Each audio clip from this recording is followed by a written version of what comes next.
What percentage of your organic installs are actually being driven by paid marketing? It's more than you think. A cautious benchmark, one that we use pretty often, is 1 in 5 organic installs is actually generated by paid advertising.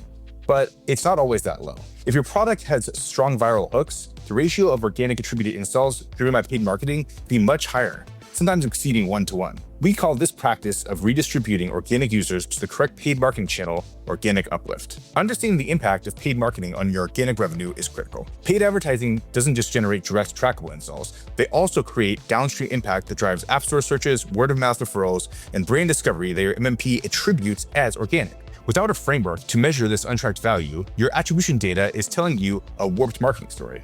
Understanding the interplay between organic and paid marketing is critical, and we did a whole video about it. So if you're curious about that, you can check that out here. So, what is incrementality? Incrementality measures the true impact of marketing on your target KPIs, such as installs, revenue, or in-app purchases. A marketing campaign that generates 10,000 installs sounds impressive, but to understand the true value of your marketing, you need to ask yourself, what would have happened if I had not run this campaign? If 7,000 of those users from your marketing campaign would have found you anyway, your campaign is actually only driving 3,000 incremental users.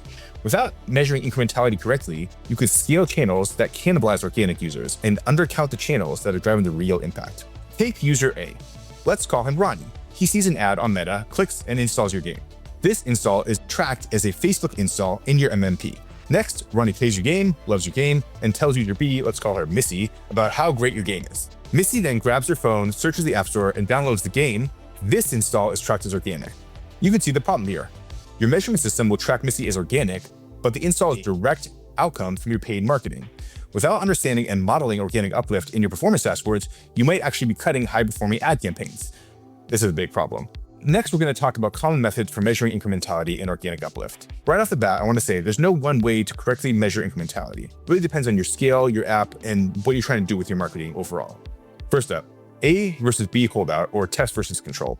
This is done by splitting your audience into two groups, one that sees an ad and one that sees the control and doesn't see the ad, and then comparing the two outcomes. This is very difficult to do in a real live advertising environment. Next, Geo-Lift testing. Running a Geo-Lift test involves running a campaign in some regions while holding back testing in other like regions and measuring that delta. This works, but it is vulnerable to regional noise and distortion, which makes it sometimes a difficult and not super reliable method for testing overall. Next up is a synthetic control method. Advanced incrementality solutions now use machine learning to mix and match various testing methodologies to ascertain what would have happened without the campaign and comparing that to actual results. This is a practical option in a privacy-first environment, but generally requires a significant amount of data, making it difficult to do for many companies. One other solution is media mix modeling. Media mix modeling uses historical spend and revenue data to estimate which channels are driving results at a macro level, factoring external influences such as seasonality, press coverage, and promotions. Most MMM methods tend to be backwards looking and too slow to make daily optimization decisions, and therefore they're better for historical comparison and sanity checking than budget allocations. Last but not least is a method called baseline modeling. Full baseline modeling involves pausing all marketing activities, observing the organic install levels, and getting a baseline. Once you've developed a baseline, you reactivate marketing activities and absorb the correlated increase in installs of organics to the paid marketing activities. This can get you a pretty clean read, but again, it's fairly impractical to do in reality because it requires you actually turning off all your paid advertising.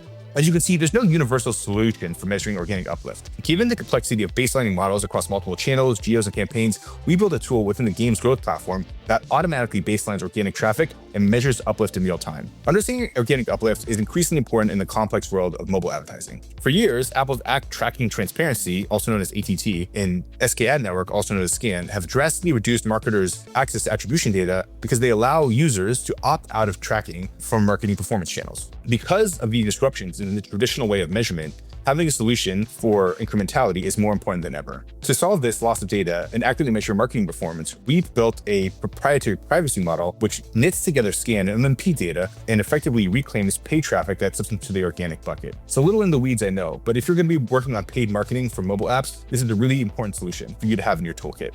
In summary, incrementality is how you measure the results of your paid marketing activities above and beyond customers that would be there otherwise. Organic uplift is the measurement and redistribution of organic installs back to the correct paid marketing channel, campaign, or geography. Baseline modeling is the practice of separating your true organics from those driven by paid marketing so you can accurately measure performance. And as you can see from all this, measuring and implementing organic uplift shouldn't be left to guesswork. It needs to be carefully measured and requires advanced technology and tooling to do well. If you want to learn more about this and other performance marketing techniques, go to uptick.com. And if you learned something, like and subscribe. Thanks for listening, and we'll catch you next time.